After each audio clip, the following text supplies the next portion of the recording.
মানুষ যখন মারা যায় তখন তার সঙ্গে তিনটা জিনিস যায়।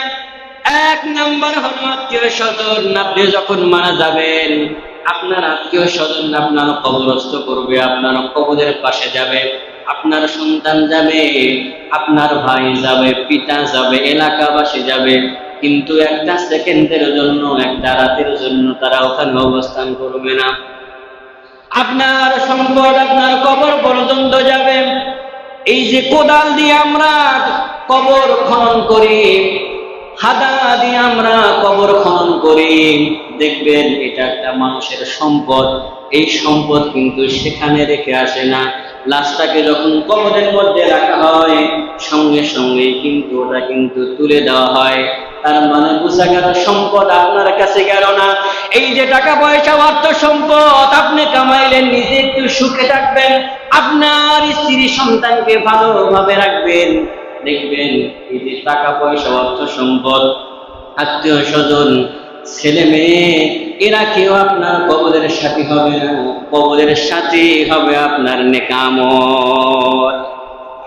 قال النبي صلى الله عليه وسلم القبر روضة من رياض الجنة أو حفرة من حفر النار। বিশ্বনবী বলেন, তোমরা যে 3.5 হাত কবর দেখো, এই কবর কিন্তু কবর না। বিশ্বনবী ডাক দিয়া বলে, দুনিয়ার মুসলমান ইমানদার, এই 3.5 হাত কবর দেখো, এই কবর কিন্তু কবর না। এই কবরে যাওয়ার পূর্বে কেউ যদি নেক আমলের পুঁজি লয়ে যায়, এই কবরটার কবর থাকবে না। রওজাতুম মিন রিয়াজিল জান্নাহ, এই কবরটা সুবিশাল জান্নাতের বাগানে পরিণত হয়ে যাবে। বিশ্বনবী আরো বলেন, কেউ যদি এই কবরে যাওয়ার পূর্বে গুনাহ পুঁজি লয়ে যায়, তাহলে 3.5 হাত কবরটা কবর থাকবে না, জাহান্নামের বিশাল গর্তে পরিণত হয়ে যাবে। কবরের মধ্যে প্রশ্ন করা হবে, মান রব্বুকা, তোমার রব কে? আমি যখন ছোট্টবেলায় মাদ্রাসা পড়তাম, তখন অনেক গ্রামের মুরব্বীরা, বিশেষ করে মহিলারা আমাকে ডাক দিয়ে বলতো, বলো কবরের মধ্যে কয়টা প্রশ্ন করা হবে? আমি বললাম 3টা। আমার ডাক দিয়া বলে, কি কি প্রশ্ন করা হবে এবং কি কি উত্তর হবে আমাকে একটু শিখিয়ে দাও। আমি বললাম, কেন শিখতে হবে কেন? আমাকে ডাক দিয়া বলে, ও মা, তুমি কি কিছুই জানো না? কবরের মধ্যে যখন প্রশ্ন করা হবে, যদি প্রশ্নের উত্তর না দিতে পারি তাহলে কিন্তু খবর হবে। আমি ডাক দিয়া বললাম, কবরের মধ্যে 1 নাম্বার প্রশ্ন করা হবে, মান রব্বুকা, তোমার রব কে? কি প্রশ্ন? কথা বলে না। মান রব্বুকা মুখস্থ করলেন না? আর টেনশন নেই, তাই না? এটা তো প্রশ্ন করা হবে, একেবারে অ্যান্সার কমন। প্রশ্ন কি কমন, অ্যান্সার তো শিখাই না, রব্বি আল্লাহ, আমার রব আল্লাহ। না, এত সহজ না। কবরের মধ্যে একটা প্রশ্ন করা হবে, 1 নাম্বার প্রশ্ন হলো, মান রব্বুকা, তোমার রব কে?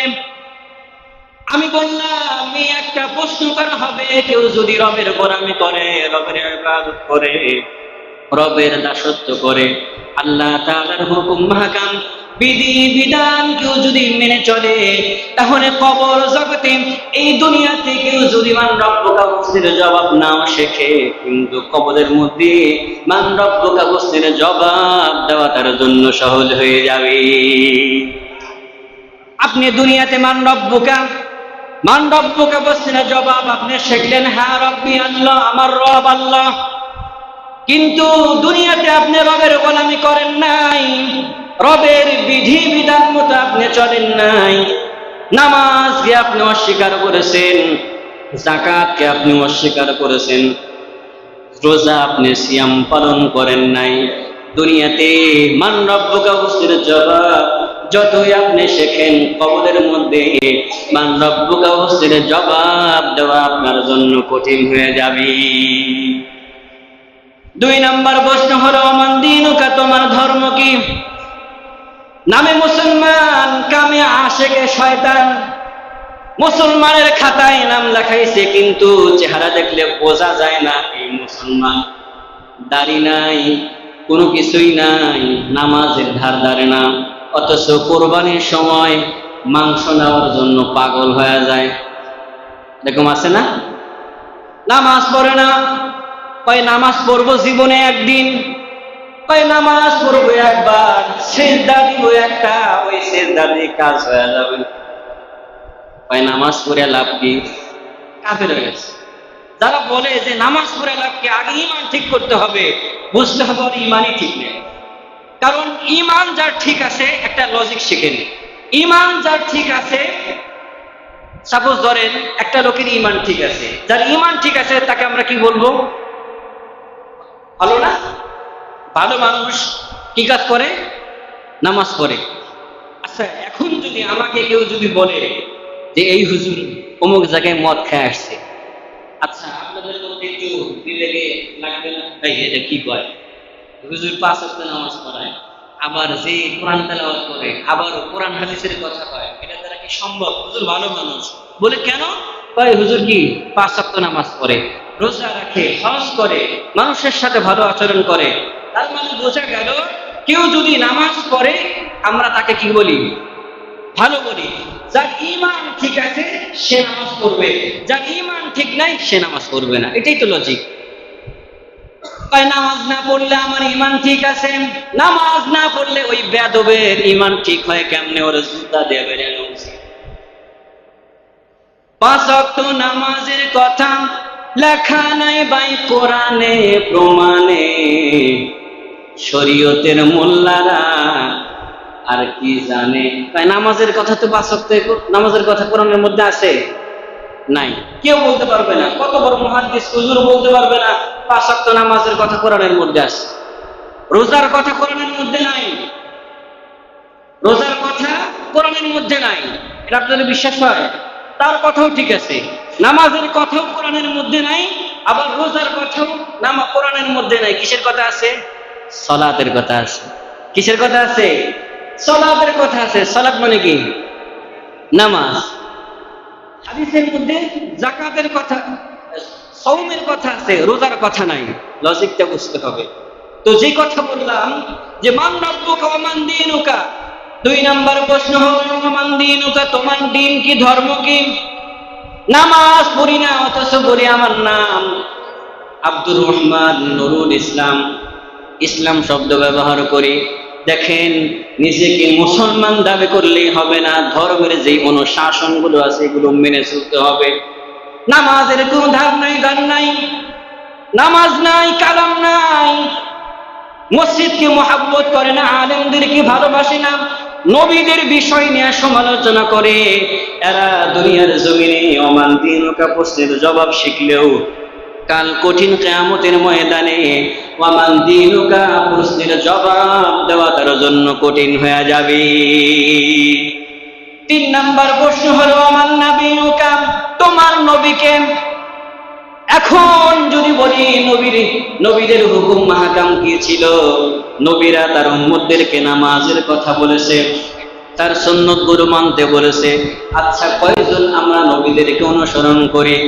আজকে আমাদের পোশাকের দিকে তাকাইলে, চুলের দিকে তাকাইলে দেখা যায় মেসি আর নেইমারের কাটিং, পোশাকের দিকে তাকাইলে বোঝা যায় বিধর্মীদের পোশাক।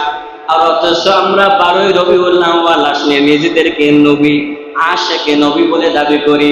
খোদার কসম করে বললেও ভুল হবে না, এই সমস্ত মানুষদেরকে যখন কবরের মধ্যে প্রশ্ন করা হবে ওয়ামান নাবিয়ুকা, তারা দুনিয়ার জমিনে ওয়ামান নাবিয়ুকা প্রশ্নের জবাব শিখলেও কাল কঠিন কিয়ামতের ময়দানে ওয়ামান নাবিয়ুকা প্রশ্নের জবাব দেওয়া তাদের জন্য কঠিন হয়ে যাবে।